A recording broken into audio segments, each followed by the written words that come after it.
আমরা চলে যাব আমাদের প্রথম অতিথির কাছে আরো একবার, এবং তার কাছ থেকে আমরা তার শেষ ঘটনাটি শুনবো। এবং এটা কোথাকার ঘটনা যদি আমাদের একটু বলতেন। আসসালামু আলাইকুম, পুনরায় আবার বলছি। আমি একটা ঘটনা বলবো, খুব জনপ্রিয় টাঙ্গাইল শহরের মধ্যে। হয়তোবা টাঙ্গাইলে যারা শুনছেন বা এই ঘটনার সাথে যারা কিছুটা হলেও রিলেটেড আছেন বা জানেন, তারা ঘটনাটা বলার সাথে সাথে ধরে ফেলবেন এটা কোথায় কখন কিভাবে হয়েছে। আমি যে ঘটনাটা বলবো সেটা 90-এর দশকের শুরুতে, 92-93 ঘটনা।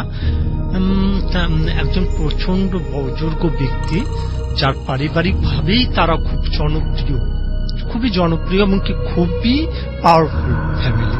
তো আমি সেই ফ্যামিলির যথাযথ সম্মানের জন্যই তাদের নামগুলো বলতেছি না বা তাদের সম্পর্কে বলছি না, কারণ তারা প্রচন্ড অনারেবল ফ্যামিলি। সো আমি ঘটনায় চলে যাচ্ছি। তো 90-এর দশকের শুরুর দিকে আমি যে বুজুর্গের কথা বলছি, ওনার কোনো রিলেটিভ বা কোনো ফ্রেন্ড ফাইন্যান্সিয়াল মানে একটা সমস্যায় পড়ে, এবং কি সেই ফ্রেন্ডের যার কাছে টাকা বা ফাইন্যান্স পেতেন, তিনি টাকাগুলো নিয়ে একদম ভ্যানিশ হয়ে যান, জাস্ট কোনো রকম যোগাযোগ নেই। এক পর্যায়ে উনি ওনার ফ্রেন্ডকে, যিনি বুজুর্গ, ওনাকে খুব রিকোয়েস্ট করলেন, আমার টাকা প্রয়োজন নেই, আমার ওই লোক আছে না, মানে কোথায় আছে, কেমন আছে, আমার ওই লোকটাকে সাথে একটু যোগাযোগ বা কমিউনিকেট করা দরকার।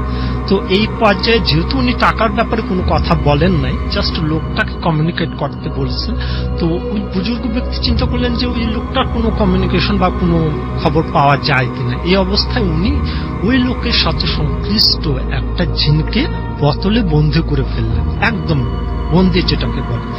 এই অবস্থায় জিনের সাথে উনি কথোপকথনের এক পর্যায়ে ওই জিনকে বললেন যে মানে নিরুদ্দেশ আছে তাকে তুমি হাজির করে দিবা, বা তার কোনো রেফারেন্স বা অ্যাড্রেস তুমি বলবা। তো ওই জিনটার একটা কথাই ছিল যে আমার পক্ষে এটা বলা সম্ভব না। কেন বলা সম্ভব না? কারণ আমি এর সাথে যুক্ত না, মানে এর সাথে আমার কোনো দায়বদ্ধতা নেই। তো এক পর্যায়ে বার্গেনিং, এক পর্যায়ে জিনটাকে প্রেশার দেওয়া হয়। প্রেশারে উনি আসলে প্রেশার ক্রিয়েট করতে চাইছিলেন, কিন্তু ওনার ফ্যামিলির সাধন করে একটা লাঠি দিয়ে জিনটাকে স্পর্শ করা হয়, যাতে উনি একটু পানিশমেন্ট হয় বা কাজটা করতে একটু রাজি হয়। কিন্তু এটা ওনার মানে এটা অ্যাক্সিডেন্টলি লাঠিটা দিয়ে স্পর্শ করার সাথে সাথে জিনটা শরীরে আগুন ধরে যায় এবং জিনটা মারা যায়, অ্যাক্সিডেন্টলি মারা যায়। তো এইখানে ঘটনাটা শেষ হতে পারত, কিন্তু ঘটনাটা এখান থেকেই শুরু। যখন জিনটা মারা যায়, জিনের যে আত্মীয় স্বজন থাকে তারা প্রচন্ড রকম ক্ষেপে যায়, কারণ এই জিনটা তখন কোনো দোষী ছিল না, সে কাজটা করতে রাজি হয় না, এতটুকু। তো এই অবস্থায় ওই জিনের রিলেটিভ এবং ওই জিনের সাথে সংশ্লিষ্ট শত শত হাজার হাজার জিন ওই ব্যক্তিটার উপর প্রতিশোধ নেওয়ার জন্য প্রচন্ড রকম ভাবে চেষ্টা চালিয়ে যেতে থাকে। এক পর্যায়ে যখন তারা কোনোভাবেই পারতেছে না, মানে দুই পক্ষই ক্ষতিগ্রস্ত হচ্ছে, তখন মানুষ এবং জিন জাতি মিলে একটা বিচারের ব্যবস্থা হয়।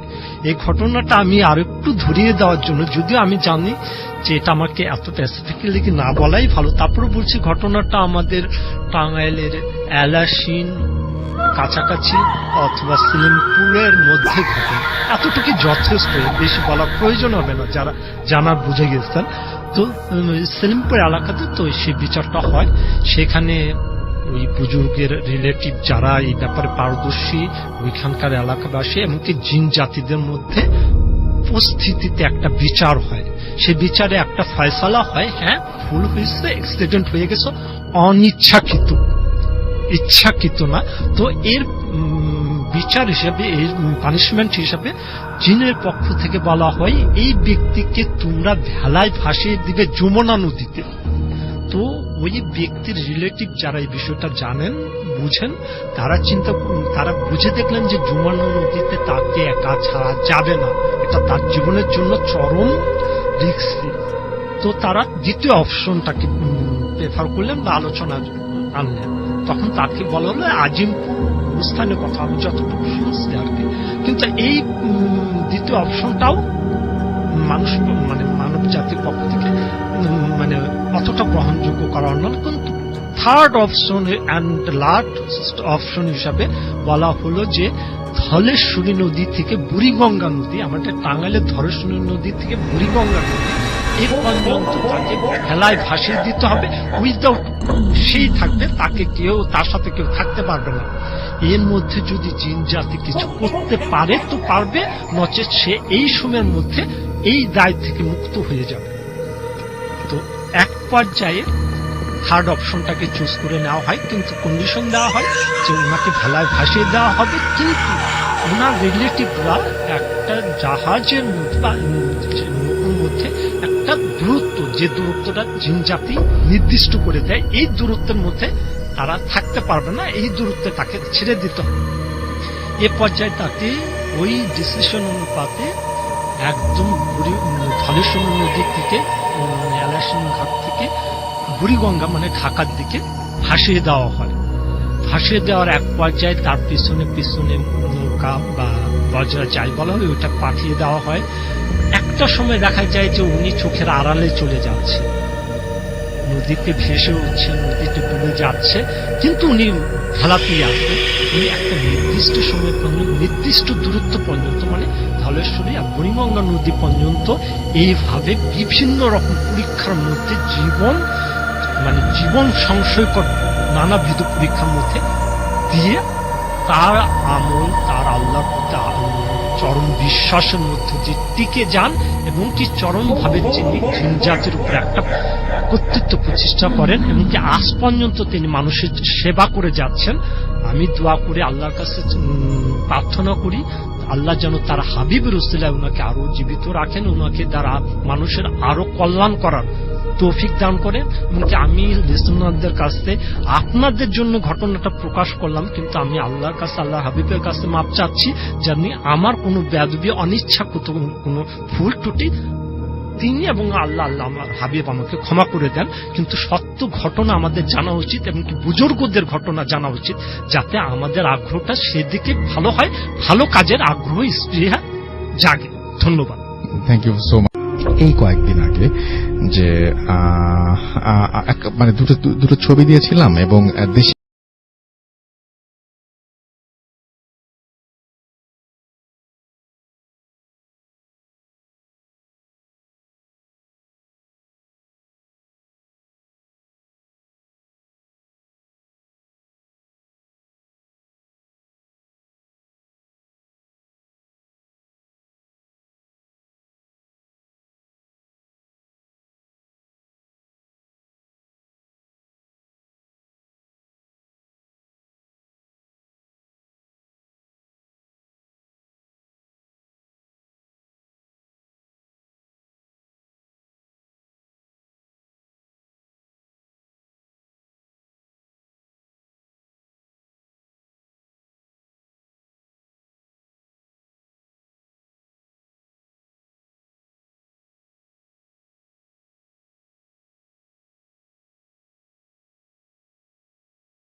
আমাদের নেট ইউজ করতে গার্ডেনে যেতে হতো।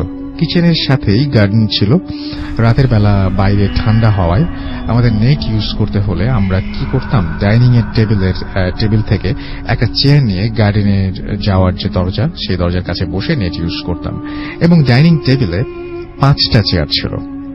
21 নভেম্বর ঘটনার দিন রাতে আমি অন্যান্য রাতের মতো ডিনার করিনি। নেটে কিছুক্ষণ সময় কাটিয়ে ঘুমাতে যাই। ঘুম ভাঙতেই দেখি আমি হসপিটালের বেডে শুয়ে আছি, মাথায় প্রচন্ড ব্যথা। আমার পাশে সার্গিও এবং আমার ম্যানেজার ব্রুনো দাঁড়িয়ে আছে। জানতে পারলাম যে রাতে স্মোকিং করতে গিয়ে সার্গিও উঠে দেখে যে কিচেনে আমি অজ্ঞান হয়ে পড়ে আছি এবং আমার ম্যানেজারকে কল করে এবং ব্রুনো এসে ওরা দুজন ট্রাই করে আমার জ্ঞান ফেরাতে না পেরে ইমার্জেন্সিতে কল দেন এবং অ্যাম্বুলেন্স নিয়ে আসে এবং ডাক্তার আমাকে জিজ্ঞেস করেন আমি কোনো ড্রাগ নিয়েছি কিনা। আমি বলি যে নো, আমি স্মোক পর্যন্ত করি না। এটা বলার পরে যেটা হয় সেটা হচ্ছে কিচেনের ডাইনিং টেবিলের 5টা চেয়ারের মাঝে 2টো চেয়ার আমি প্রতিদিন সকালে ব্রেকফাস্ট করতে গিয়ে দেখতাম যে বের করা আছে, অথবা গার্ডেনে যাওয়ার দরজার কাছে আছে। আমি ভাবতাম যে কেউ হয়তো আমার রুমমেট কেউ হয়তো মেবি তারা ইউজ করছে, আমার যারা বাসায় থাকে তাদের কেউ হয়তো ইউজ করেছে। 25 নভেম্বর ফ্রাইডে, ওই দিন সার্গিও কোনো একটা কাজে লিসবন গিয়েছিল এবং ওই দিন আমি পুরো বাসা ক্লিন করি। পরের দিন সকালে আমি কিচেনে গিয়ে আটকে উঠি, দেখি ডাইনিং টেবিলের 2টো চেয়ার ঠিক গার্ডেনে যাওয়ার দরজার কাছে কে যেন সরিয়ে রেখেছে। আমি সত্যি খুব ভয় পেয়ে যাই এবং আমার বন্ধু তো গত রাতে বাসায় ছিল না, তাহলে চেয়ারগুলো সরালো কে? ওই দিন আমি জবে ম্যানেজারকে সবকিছু খুলে বলি এবং উনি বলেন যে নতুন একটা বাসা ম্যানেজ করে দিবেন এবং 1 ডিসেম্বর আমি 2 বেডরুমের একটা অ্যাপার্টমেন্টে মুভ করি। 27 ফেব্রুয়ারি রাতে একটু তাড়াতাড়ি ঘুমোতে যাই, বৃষ্টি হচ্ছিল বলে। মোবাইলের শব্দে নিজে আবিষ্কার করি সকালবেলা কিচেনে পড়ে আছি, ঠোঁট থেতলে রক্ত মেঝেতে পড়ে আছে। আমি কিচেনে কখন কিভাবে আসলাম কিছুই মনে করতে পারছি না। আমার মোবাইল ফোন বেজে ওঠায় দেখলাম যে জব থেকে বেশ কয়েকবার কল করেছে। আমি বললাম যে I am feeling sick and I will not come today. শরীর প্রচন্ড ব্যথার কারণে আমি গিয়ে শুয়ে পড়লাম এবং প্রায় সন্ধ্যায় ঘুম থেকে উঠে যা দেখলাম সেটা দেখার জন্য আমি আমার নিজের চোখ বিশ্বাস করতে চাচ্ছিল না। দেখলাম যে ডাইনিং টেবিলের 2টো চেয়ার আমার বেডরুমে ঠিক আমার বেডের পাশে এনে রেখে দিয়েছে কেউ। আমি জানি না আমার সাথে এগুলো কি হচ্ছে। আমি পর্তুগাল সেন্ট্রাল মসজিদের ইমাম সাহেবের সাথে দেখা করতে যাচ্ছি এই বিষয়ে পরামর্শ চাইতে, আমার জন্য দোয়া করবেন।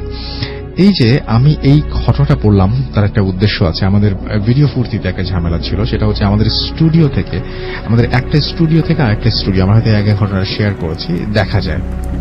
তো আমরা ভূত এফএম যে স্টুডিওতে এখন বসে করছি, এই স্টুডিওতে আমরা ভূত এফএম শুরু করি। মাঝখানে আপনারা জানেন যে একবার ঝামেলা হয়েছিল এবং তারপরে আমাদের কিছু ঝামেলার জন্য টেকনিক্যাল কিছু প্রবলেম হয়েছিল এবং সেই প্রবলেমের কারণে এই স্টুডিওটাই বন্ধ হয়ে যায়। তারপরে আমরা অন্য একটা স্টুডিওতে শিফট করি।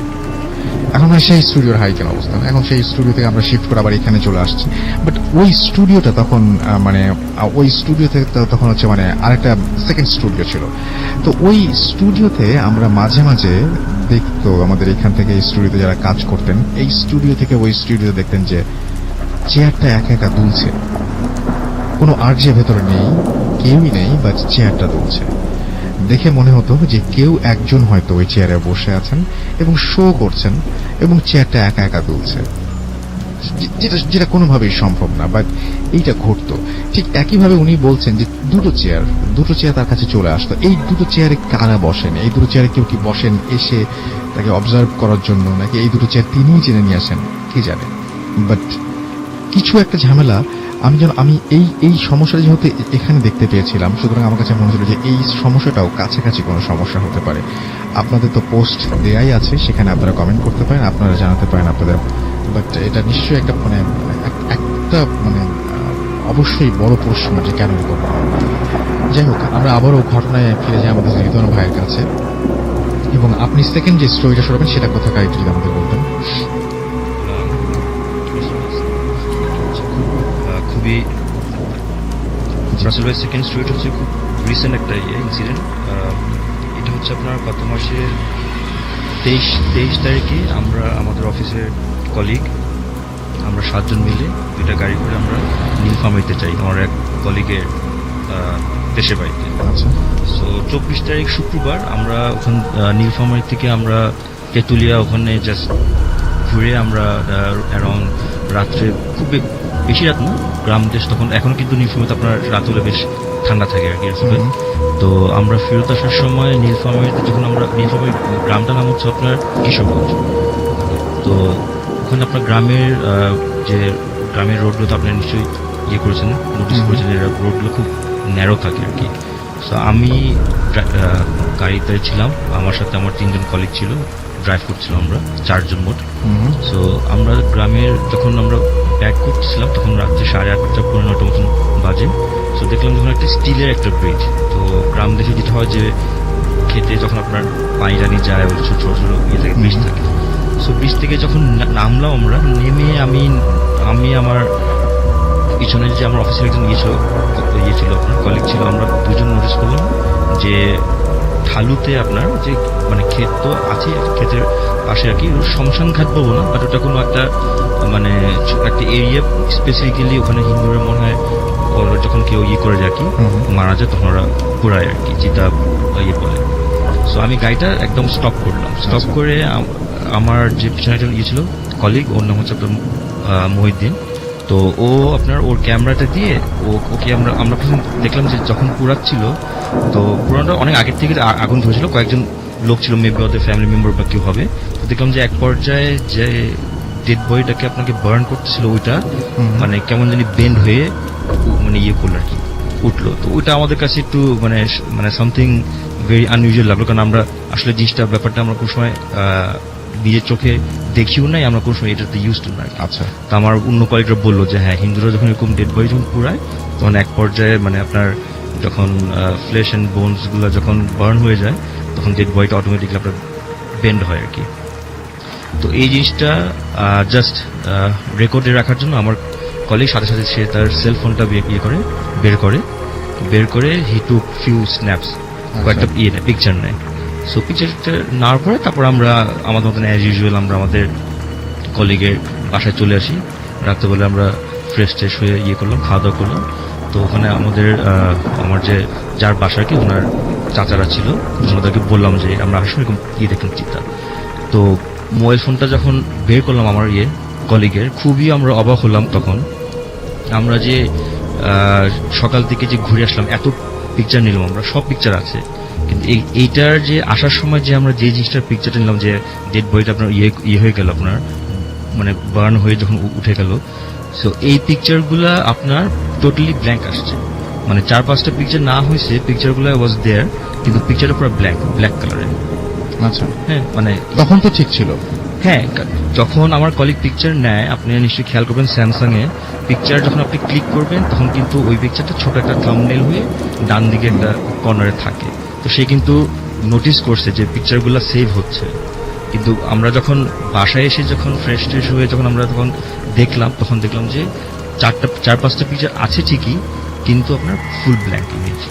আচ্ছা, হ্যাঁ, এটা জাস্ট একদম খুব রিসেন্ট ঘটনা। এটা আমাদের আসলে কোনো মানে এটা তো এক্সপ্লেনেশন হওয়ার কোনো কারণ নাই আসলে, খুব অদ্ভুত ব্যাপার কিন্তু এটা আসলে খুব অদ্ভুত ব্যাপার। মানে এটা আমরা কোনো মানে ওইটার আগে পরে সব পিকচার আছে, ওই পিকচারগুলো আছে কিন্তু ওগুলো পুরো ব্ল্যাঙ্ক। Okay, thank you. আমার যে ঘটনাটি আচ্ছা, সবাই মানে ঢাকার বাইরে টাঙ্গাইল, কুমিল্লা, তারপরে গোপালগঞ্জ, ও মাই গড, জি বল। আমার যে ঘটনাটি সেটি 80 দশকের দিকের ঘটনা। আমরা যে বাড়িতে ভাড়া থাকতাম ওই বাড়ির লোক থেকে শুনেছি, জি, আমরা ওনাকে জেঠি বলে রাখতাম। তো জেঠি সেই ঘটনাটি আমাদেরকে বলে। ঘটনাটি ছিল ওনার বিয়ে হওয়ার পরে ওনার একটা বাচ্চা হয়। বাচ্চার 1 বছর পর নতুন বাড়ি করে, নতুন বাড়ির পাশে ওই যে কিচেন রুম ছিল, রান্নাঘরের পাশে একটা বিশাল গাছ ছিল।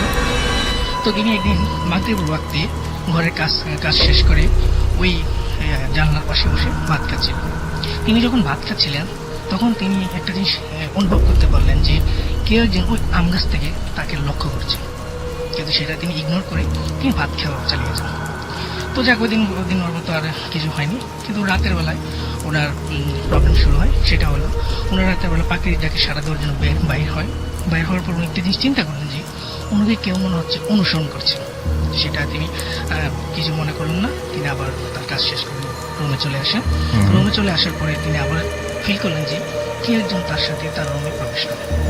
তো তিনি আর কিছু মনে করেন, তিনি শুয়ে পড়েন। পরদিন রাত্রে একই ঘটনা। তিনি পরদিন রাত্রে হঠাৎ করে ঘুম ভেঙে যায়। ঘুম ভেঙে উনি দেখতে পান যে একটা ছায়ার মতো, মানুষের মতো একটা ছায়া তার সামনে দাঁড়িয়ে আছে। তিনি যখন এই ছায়াটাকে দেখছেন, তিনি তার শরীরে কোনো শক্তি দিয়ে শরীর নাড়তে পারছেন না। তিনি একটা জিনিস ফিল করছেন যে ছায়াটা তার সামনে দাঁড়িয়ে আছে, কিন্তু মনে হচ্ছে তার শরীরে যেন কেউ স্পর্শ করে যাচ্ছে। তারপর তিনি অনেক সূরা কালাম পড়ার চেষ্টা করেন, কিন্তু তার মুখ দিয়ে কিছুই বের হচ্ছে না। এমন সময় ফজর আজান দেয় এবং তার শরীরটা ভার যে জিনিসটা কমে যায় এবং তিনি সামনে থেকে ওই ছায়ামূর্তিরা সরে যায় এবং তিনি নড়াচড়া করতেন। এই ঘটনাটা উনি সকালে ওনার স্বামীকে জানলেন। ওনার স্বামী এটা ততটা পাত্তা দেয়নি। একদিন উনি পুকুরে গোসল করতে যান। গোসল করতে গেলে উনি যখন গোসল করার জন্য নামেন, উনি পানিতে নামার পর ওনার পায়ে কিছু একটা আলতোভাবে স্পর্শ করে যায়। আচ্ছা। উনি গোসল করে উনি থেকে উপরে ওঠেন, তো উনি দেখেন যে পায়ের মধ্যে 3টা আঁচড়। আচ্ছা। তিনি চিন্তা করলেন যে হয়তো পুকুরের মধ্যে নালিটিকা মাছ আছে, ওর কাটার হয়তো এরকম দাগ হবে। কিন্তু রাসেল ভাই নালিটিকা মাছের কোনো একসাথে 3টা দাগ কখনো করেন। আচ্ছা। তো তিনি আর কিছু মনে করলেন না, তিনি উপরে চলে আসলেন। ওই দিন ওদের সব শেষ। তারপর একদিন দেখলেন যে একদিন দুপুরে উনি ভাত খাচ্ছেন ওনার বাচ্চাটাকে শোয়ে। উনি ভাত খেয়ে এসে দেখলেন যে ওনার বাচ্চাটা নড়াচড়া করছে না, বা একটা মানুষ বাচ্চা ঘুমালে শ্বাস প্রশ্বাস ফেললে যে বুক ওঠানামা ভাবটা করছে না। উনি ওনার বাচ্চাটাকে পরীক্ষা করলেন, পরীক্ষা করে দেখলেন যে না, বাচ্চারা মনে হচ্ছে ডেড হয়ে গেছে। উনি তাড়াতাড়ি করলেন কি ওনার বাড়ির পাশে একজন কবিরাজ ছিল, মানে গ্রামের কবিরাজ, এলাকার কবিরাজ, ওনার কাছে নিয়ে গেলেন। উনি ঝাড়ফুঁক করলেন, করে একটা পানির মধ্যে সুরা করে ফু দিয়ে পানিটা বাচ্চাটাকে দিতেই বাচ্চাটা চিৎকার করে ওঠে, মানে কান্নাকাটি করে ওঠে। তারপর ওই কবিরাজ একটা তাবিজ ওই বাচ্চাকে দিয়ে দিল, এবং কবিরাজ বললো যে আসলে আপনার বাচ্চার উপর একটা খারাপ বাতাস লেগেছিল, যার কারণে কিছুক্ষণের জন্য সে স্তব্ধ হয়ে যায়। আচ্ছা। তারপর উনি বাসায় এসে আবার জেঠাকে বললেন, যেটা বিশেষ হলো না। একদিন ওনার সম্ভবত পরের দিনে ওনার মামাতো ভাই আসে, ওনার মামাতো ভাই একজন কবিরাজ। তো ওনার মামাতো ভাইয়ের কাছে উনি সব ঘটনা বললে, ওনার মামাতো ভাই বলে আচ্ছা ঠিক আছে, আপনি যেদিন ভাত খেয়েছিলেন, যে জায়গাটায় বসে ভাত খেয়েছেন ওটা আমি দেখতে চাই। তো উনি গেলেন, গিয়ে দেখলেন ওই জানলা দিয়ে ওনার মামাতো ভাই যখন গাছের দিকে আর চোখে তাকালেন, জানলা দিয়ে তাকালেন, তাকে উনি বললেন যে আচ্ছা ঠিক আছে, আমি বুঝতে পেরেছি ঘটনাটা কি। আপনি একটা কাজ করবেন, কালকে সকালে গোসল করে আপনি এই জায়গাটার মধ্যে আমি সার্কেল করব, এবং এখানে এসে বসবেন, এবং আমি কালকে তার ট্রিটমেন্ট শুরু করবো আপনার। তো যে কথা সেই কাজ। উনি সকালবেলা ঘুম থেকে উঠলেন, ওনার স্বামীও ছিল। ঘুম থেকে উঠে রাসেল ভাই এখানে আবার উনি বলে দিয়েছেন গোসল করে যাওয়ার সময় যে আপনি যখন এক ডুব দিয়ে আসার জন্য বলা হয়েছে, যেখানে উনি গোসল করার সময় আঁচড়টা পেয়েছিলেন, ওনাকে বলা হয়েছিল যে আপনি এক ডুব দিয়ে চলে আসবেন। যদি আপনাকে পেছন থেকে কেউ ডাকে, মনে করুন আপনার স্বামী ডাকলো বা আপনার বাচ্চার মতো কান্নার আওয়াজ শুনলেন, আপনি পেছনে ফের তাকাতে পারবেন না। তো যেটি গেলেন, গিয়ে উনি ডুব দিয়ে আসার সময় উনি ওনার দেখলেন যে ওনাকে কেউ নাম ধরে ডাকছে, ওনার বাচ্চার মতো কেউ কান্নাকাটি করছে, উনি আর ফিরে তাকালেন না পেছনে। তো উনি আসলেন, উনি এসে দেখলেন যে যেখানে বসে দিন ভাত খেয়েছেন ওই জায়গাটার মধ্যে তার মামাতো একটা বড় সার্কেল করে, তিনি এবং পাশে একটা ছোট সার্কেল করে। তো যেটি মামাতো ভাই যেটিকে বলে যে আপনি এই বড় সার্কেলটার মধ্যে আমাকে পিছন করে বসবেন, পিঠ করে বসবেন, আর আমি আপনাকে একটা হাতে আয়না দিলাম, ওই আয়নার মধ্যে কি কি দেখা যায় ওইটা আপনি আমাকে বলবেন। তারপর যেটি ওই বড় সার্কেলে ওনাকে পিট করে বসলো, উনি ওই সার্কেলটার মধ্যে, এবং ছোট যে সার্কেলটা ওটার মধ্যে ওনার মামাতো ভাই একটা হাতে জালি বেত নিয়ে বসলো। তারপরে উনি দোয়া পড়া শুরু করলেন। এক পর্যায়ে যেটি বলছে যে এখন আমি আয়নাতে একটা পাখি দেখছি, এখন একটা গরু দেখছি, এখন একটা ছাগল দেখছি। এভাবে বলার পর কিছুক্ষণ পর উনি বললেন যে ভাইয়া আমি এখন একটা মানুষের অবয়ব দেখছি, ছায়া দেখছি বা ছবি দেখছি, যেটা মানুষের মতো খুবই বিশ্রী চেহারা। উনি ভয় পেয়ে যায়। এটা বলার সাথে সাথে ওনার যে মামাতো ভাই যে ছোট সার্কেলটা করে রেখেছে ওটার মধ্যে সুরা পড়ছে, সজোরে আঘাত করছে, ওই জালিবিতে সজোরে আঘাত করছে।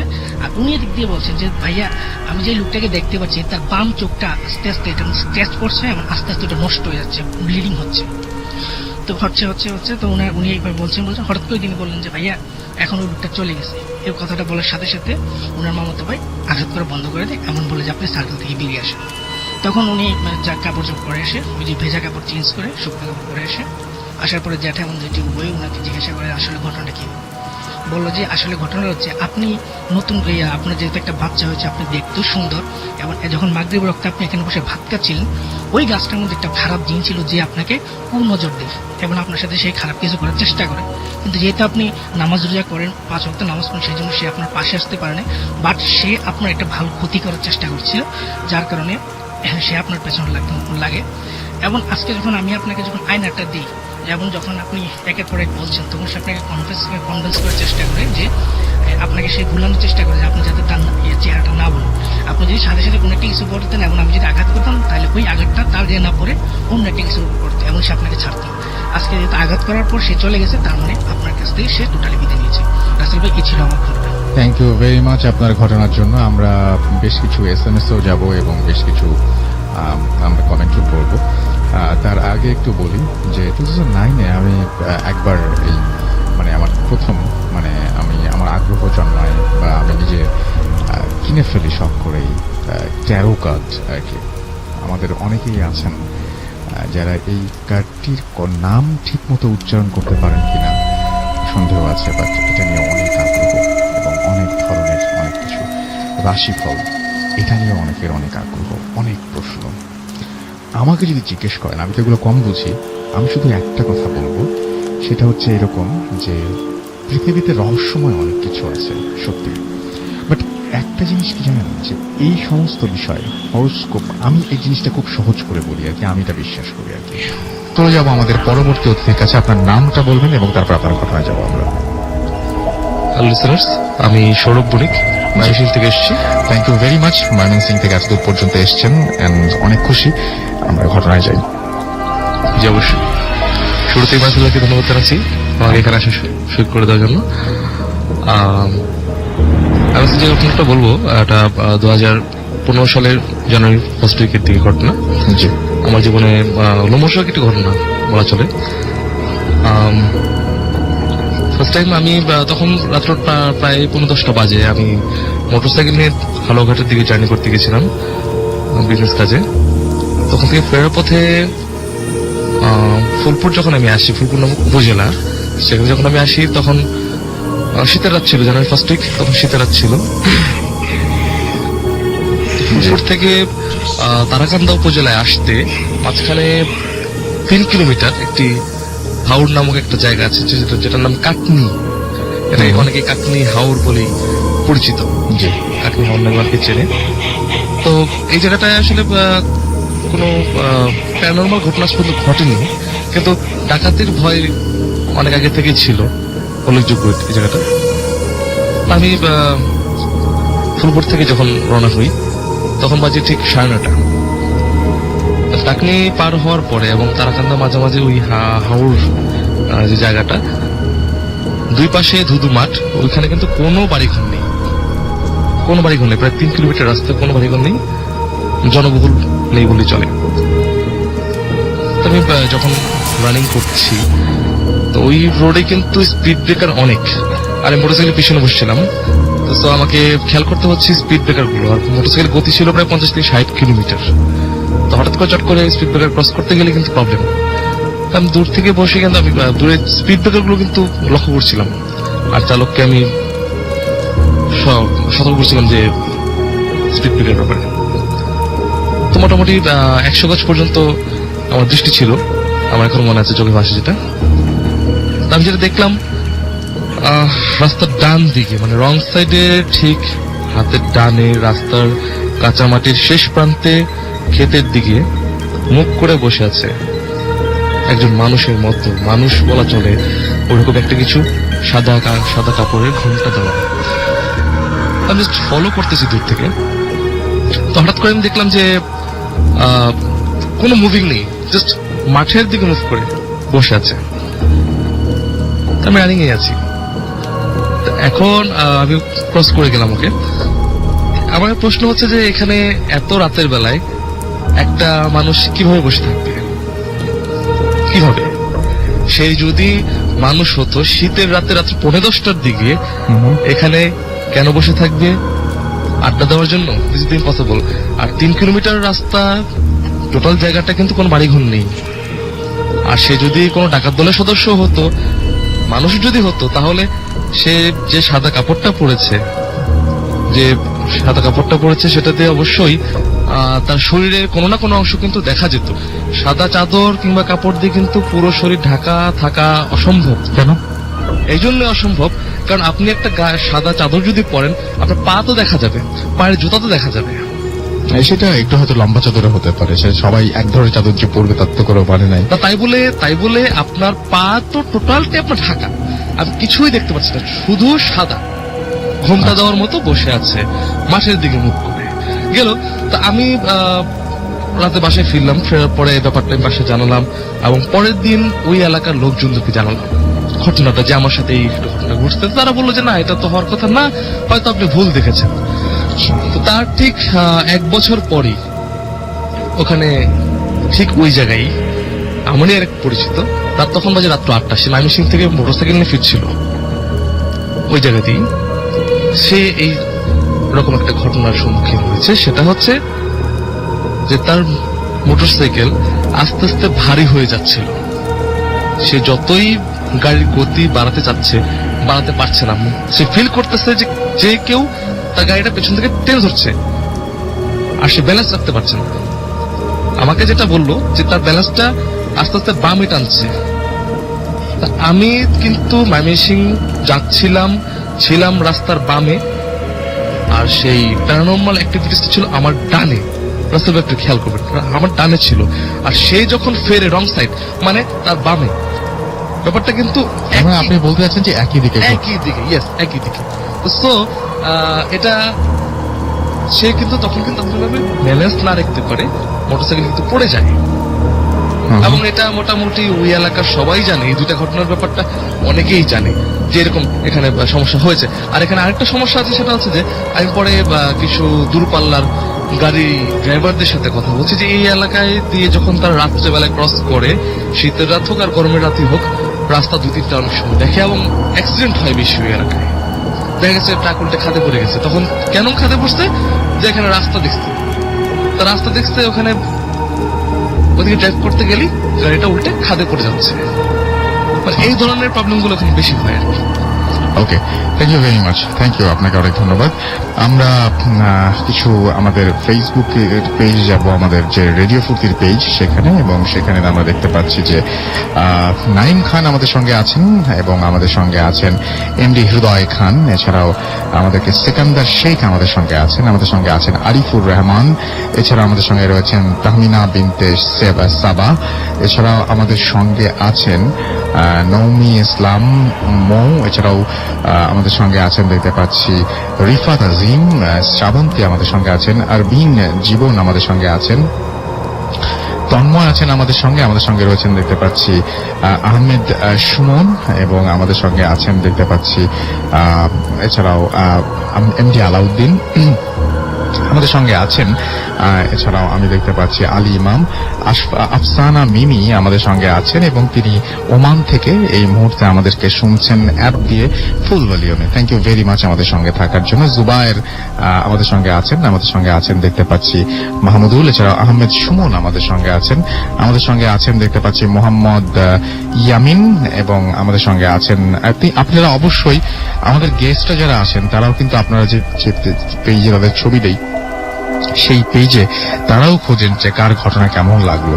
তো আপনারা অবশ্যই সেখানে লিখবেন, তাহলে আমাদের যারা গেস্ট এখানে কষ্ট করে ঘটনা বলতে আসেন, একটু আগে যেমন উনি এসছেন ময়মনসিং থেকে, কেউ ঢাকার বাইরে থেকে অনেক কষ্ট করে আসেন। সুতরাং আপনারা যদি লেখেন যে কেমন হয়েছে, তিনি অন্তত বুঝতে পারবেন যে তার আশাটা সার্থক হয়েছে, বা তিনি উৎসাহিত হবেন বা আনন্দিত হবেন যে আপনি শুনেছেন। অ্যাটলিস্ট ভালো হোক মন্দ হোক যেমন হোক আপনারা প্লিজ জানিয়ে দেবেন। রাশেদ আহমেদ আমাদের সাথে আছেন এবং আমাদেরকে লিখেছেন তিনি। এছাড়া আমাদেরকে লিখেছেন লিমন খান সাদিক, এবং তিনি অ্যাপ দিয়ে শুনছেন ফুল ভলিউম দিয়ে। এছাড়াও আমাদেরকে রাজু হাওলাদার আমাদের সঙ্গে আছেন, আমাদের সঙ্গে রয়েছেন দেখতে পাচ্ছি রাব্বি। এছাড়া আমাদের সঙ্গে সজল আছেন, আমাদের সঙ্গে আছেন আশিক সৈকত। এছাড়াও নাইম ইসলাম আমাদের সঙ্গে আছেন, নীরব জামিল আমাদের সঙ্গে আছেন, সোহেল রানা আমাদের সঙ্গে আছেন, আহমেদ সুমন আমাদের সঙ্গে আছেন, ফুর্তি রাব্বি আমাদের সঙ্গে আছেন, আমাদের সঙ্গে রয়েছেন আরো অনেকেই। আপনি যদি থাকতে চান চলে আসতে পারেন কিন্তু এই পেজ যে কোনো মুহূর্তে। আমাদের পেজের অ্যাড্রেসটি হচ্ছে www.facebook.com/radio.furti। এছাড়া আমাদেরকে এখানে SMS করছেন মাহবুব সিলেট থেকে, খুব ভালো লাগছে। এমডি হাবিব, সবুজ পলাশ লিখেছেন কাদিরগঞ্জ রাজশাহী থেকে। রবিন আমাদের সাথে আছেন, আমাদের সাথে রয়েছেন সেলিম মির্জা।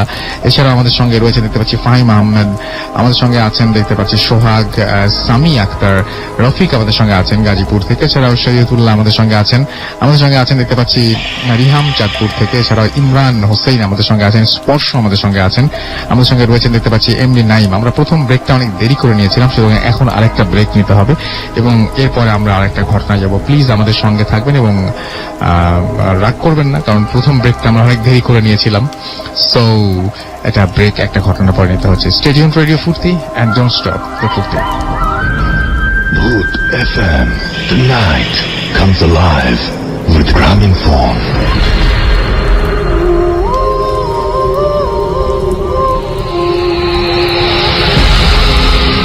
ওয়েলকাম ব্যাক, শুনছেন রেডিও ফুর্তি, চলছে Bhoot FM. And thank you Grameenphone. আমরা অনেকটা পথ হেঁটেছি আপনাদের সঙ্গে এবং যেতে চাই আরো বহুদূর, এবং আশা করছি আমাদের সঙ্গে থাকবেন। এবং এই গ্রামীণফোন সঙ্গে বলেই আমরা কিন্তু প্রতি সপ্তাহে আপনাদের কাছে দারুণভাবে ফিরে আসতে পারছি এবং আপনাদের প্রতিটা রাত, প্রতি শুক্রবারের রাত এরকম ভয়ঙ্কর করতে পারছি। Thank you very much. Once second. আমরা চলে যাচ্ছি আমাদের পরবর্তী অতিথির কাছে। আপনার নামটা একটু প্লিজ বলবেন এন্ড তারপরে আপনার ঘটনায় যাব। সালাম আলাইকুম লিসেনার, আমি ফারুক আহমেদ রিয়াদ, আমি এসেছি ধানমন্ডি থেকে। আমি আজকে যে ঘটনাটি শেয়ার করব সেটি আমার এলাকার ঘটনা, ময়মনসিংহের ত্রিশাল উপজেলায়। তবে রাসেল ভাই, আমি ছোটবেলা থেকে একটা প্রবলেম ছিল যে আমি যখন ঘুমাতাম রাতে, তখন হঠাৎ করে মাঝরাতে দেখতাম আমার সাথে কে পাশে জানি কে ঘুমিয়ে আছে, তখন আমি ভয় পেয়ে চিৎকার দিতাম আর কি। তো এইটার পরে এরকম চলতে থাকে, এটা কেউ বেশি খামখেয়ালিপানা মনে করে। পরবর্তীতে আমি একদিন আমার গ্রামের বাড়িতে যাই, তখন গ্রামের বাড়ি থেকে আমি আমাদের বাসায় আর কি ত্রিশালে আসি। তো ত্রিশালে আসার পর আমার 3টা ফ্রেন্ডের সাথে দেখা হয়। তার নাম হচ্ছে আলামিন, তিতাস আর হচ্ছে বাপ্পি। ওরা বলে চল একটু ঘুরে আসি। কোথায় যাবে? তো আমাদের ওই থানার অপোজিটে ঠিক একটা ভূমি অফিস আছে, ভূমি অফিসের পাশে একটা ডাক বাংলো আর কি ত্রিশালে। তো ওটার পাশে একটা বড় তেঁতুল গাছ, অনেক পুরনো। ওইটা একদম সুতিয়া নদীর পাশেই। আর অপোজিটে হচ্ছে একটা শ্মশান ঘাট। জায়গাটা খুব হন্টেড, ওখানে দিনের বেলাও খুব একদম নিরিবিলি। তো যেটা হচ্ছে রাসেল ভাই, ওইখানে আমরা যাওয়ার পর ওরা আমরা বললো যে চল তেঁতুল পাড়ি। না, এখন তো মাগরিবের আজান দিবে, এই অবস্থায় যদি এখন উঠি তাহলে ভয় লাগতেছে। তো তখন হলো গিয়ে রাসেল ভাই যে ওরা বললো যে তুই উঠ। তো আমি গাছের মধ্যে যখন উঠি তখন নিচে তাকাই দেখি অনেক কেউ নেই। আমি বলছি মজা করতেছি সবাই, কই গেলি? ওরা বলে যে দেখি কেউ নাই। তখন যেটা হলো রাসেল ভাই, আমি উপরের দিকে তাকিয়ে যা দেখলাম সেটা হচ্ছে ভাই এমন এক কুৎসিত এক মহিলা, যেটা আসলে ভাষায় প্রকাশ করার মতো না। সে আমার দিকে তাকিয়ে তখন একটা এমন ভয়ঙ্কর হাসি দিল। তখন আমি সাথে সাথে ওইটা দেখেই আমি সেন্সলেস হয়ে যাই। তখন আমি কিছুক্ষণ পরে আমি দেখি আমি বাসায়, তখন অনেক মানুষ চলে আসে। তখন আব্বাকে ফোন দেওয়া হলো, তখন এগুলা কেউ বিশ্বাস করে নাই, তখন যে বলে শয়তানি করিস তুই। তারপরে যেটা হলো যে একজন কবিরাজকে ডাকা হলো হুজুর। তো হুজুর একটা গোসল টোসল করারে, তারপর আমি ওই দিন ঘুমিয়ে পড়ি। পরের দিন একদম সকালবেলা আমি ঠিক ঘুমাই হচ্ছে আব্বা আম্মার মাঝখানে, তারা 2জন পাশে ঘুমাই। আমাদের বাসার গেটও তখন তালা মারা ছিল। তো তখন একদম সকালবেলা ফজর আজানের পরে রাসেল ভাই যেটা হলো যে আমি তখন কিছুই জানি না। কিছুক্ষণ পরে আমাকে খুঁজে পাই না। কিছু দূর যাওয়ার পরে একটা গাছের মধ্যে, ওই গাছটা আমাদের এলাকায় সবাই চিনে, গাছটা শয়তান গাছ বলে ওইদিকে, আমাদের বাসার পাশেই। তো ওইখানে একদম ফজর আজানের সময় আমি এমন একটা গাছের একদম ঠিক একদম কি বলো এটা, যে খুব একটা ছোট এর মধ্যে আর কি একদম দাঁড়িয়েছিলাম, যেটা বিশ্বাসযোগ্য না। তো তখন সবাই ওইখানে চলে যায়। তখন আব্বা আম্মারে ডাকা হয়, তখন ওরা অনেক কষ্ট করে ওদেরকে বলা হয় যে তোমাকে এখান থেকে ফেলে দেওয়া হবে এরকম। তারপর রাসেল ওইখান থেকে আমাকে নিয়ে আসা হয়, কিন্তু এইভাবে দিন চলে যায় আর কি ওই দিন। তারপর আমি সন্ধ্যার সময় যেটা দেখি রাসেল ভাই, যে আমি যে ওই তেঁতুল গাছের যে মহিলাটাকে দেখছিলাম, সন্ধ্যার সময় আমার আশেপাশে যারা ছিল আমি ঠিক সবাইকে যেমন ওদের ওই মহিলাটার মধ্যে দেখতে পাই, এবং সবাই আমার দিকে তাকিয়ে এমন ভাবে হাসতেছে যে আমি ভয়ে শুধু চিৎকার করি আর আমি ছটফট করতে থাকি সারাদিন। তো এইভাবে রাসেল ভাই প্রায় অনেকদিন এই কাহিনীটা চলে। তারপর রাসেল ভাই অনেক কবিরাজ, তারপর হচ্ছে আপনার অনেক ভালো হুজুর দেখানো হয়। তারপরে এইভাবে আরো ছোট ছোট অনেক কাহিনী প্রায় 3 মাস ধরে চলতে থাকে। তখন যেটা হয়েছে রাসেল ভাই, এরকম ছোট ছোট কাহিনী হইতে থাকে। তখন আমি রাতের বেলা আর আমি ঘুমাতে পারি না।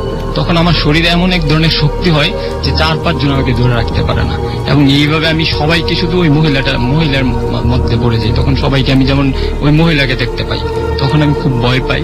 এভাবে প্রায় 3-4 মাস মতো চলতে থাকে। তারপর একটা টাইমে এসে আমি ভালো হুজুরের মাধ্যমে এরকম মোটামুটি ভালো হই। অনেক ধন্যবাদ আপনাকে আপনার ঘটনার জন্য। আমরা পরবর্তী ঘটনায় যাব আপনার, এবং আমাদের হাতে সময় খুব কম। ছোট্ট করে আপনি আপনার বাসায় ঘটনাটা একটু বলে ফেলবেন প্লিজ। জি, আমি শুরু করছি। এটা ঘটনা 2013 সালের অক্টোবরের দিকে। আমি রাতে ঘুমিয়েছি। আমি রাতে ঘুমানোর সময় অ্যাকচুয়ালি মোবাইলগুলো বেডের পাশে নিয়ে আমি ঘুমাই সাধারণত, কারণ কোনো ইমার্জেন্সি কল আসলে যেন আমি রিসিভ করতে পারি। তো 2013 সালে তখন কিন্তু অ্যান্ড্রয়েড অ্যাভেলেবল ছিল না, তখন বাটনযুক্ত মোবাইলগুলো তখন অ্যাভেলেবল ছিল আর কি, ওইটা বলি। তো আমি রাতে ঘুমিয়ে আছি, হঠাৎ করে 3টার দিকে আমি নিজেকে আবিষ্কার করলাম যে আমি কাত হয়ে সবসময় ঘুমাই। আমি কোনো দিকে মুভ করতে পারতেছি না, সোজাও ভরতে পারতেছি না, টানেও কাত হচ্ছে না, কোনোভাবেই মুভ করা যাচ্ছে না। আমি জাস্ট ফ্রিজ হয়ে শুয়ে আছি। আপনার ভিতরে কোনো শক্তি নাই। কোনো শক্তি নেই, জি। বাট আমার বাম হাতটা আমি মুভিং করতে পারতেছি, কিন্তু বডিটাকে আমি কোনোভাবে মুভিং করতে পারতেছি না, আমার যে প্রবলেমটা। তো আলটিমেটলি তখন আমি রুমে একা শুয়েছি, লাইট অফ, তো মনে তো ভয়টা জাগতেই পারে যে কি ব্যাপার, কি হলো আমার ব্যাপারটা, কেন আলটিমেটলি ঘামছি, ঘেমে যাচ্ছি। তো তখন সিগনেচার ছিল যে ঠিক আছে আমি তাহলে বাসায় আমি কল দিই, পাশের রুমে কল দিই, ফোন কল দিই, যেহেতু আমি উঠতে পারছি না অবশ্যই আমি ফোন কল দিতে হবে। কিন্তু আমি মোবাইলগুলো যে আমি হাতে নিলাম, বাম হাত দিয়ে নিচ্ছি, নিয়ে আমি মোবাইলটা যে কল দিব, মনিটর লাইট ওপেন হচ্ছে না, মোবাইলগুলো সুইচ অফ দেখাচ্ছে। আচ্ছা ভালো কথা, তো রাত্রেবেলায় যে কোনো চাপ লেগে হয়তো বা সুইচ অফ হতে পারে, এটা একটা পয়েন্ট। কিন্তু সুইচ অফ যে হয়েছে, এখন এখানে রেড বাটনে ক্লিক করলে তো মোবাইলটা তো ওপেন হবে, এটাই তো স্বাভাবিক। কিন্তু মোবাইলগুলো ওপেনও হচ্ছে না, দুইটা মোবাইলই কোনোটাই ওপেন হচ্ছে না। তো আলটিমেটলি তখন তো এটা অবশ্যই একটা খুব খারাপ একটা অবস্থা, যে পরিস্থিতি আমার এখনো লোম দাঁড়িয়ে যাচ্ছে যে এটা কি ঘটতে যাচ্ছে আমার সাথে। তো যাক, আমি ঈশ্বরের নাম নিতে নিতে কিছুটা স্বাভাবিক হই, আমি ঘুমিয়ে যাই আর কি। তো সকালবেলায় ঘুম থেকে উঠে আমি ভাবলাম যে আমি মোবাইলগুলোকে চেক করি কি অবস্থা আছে।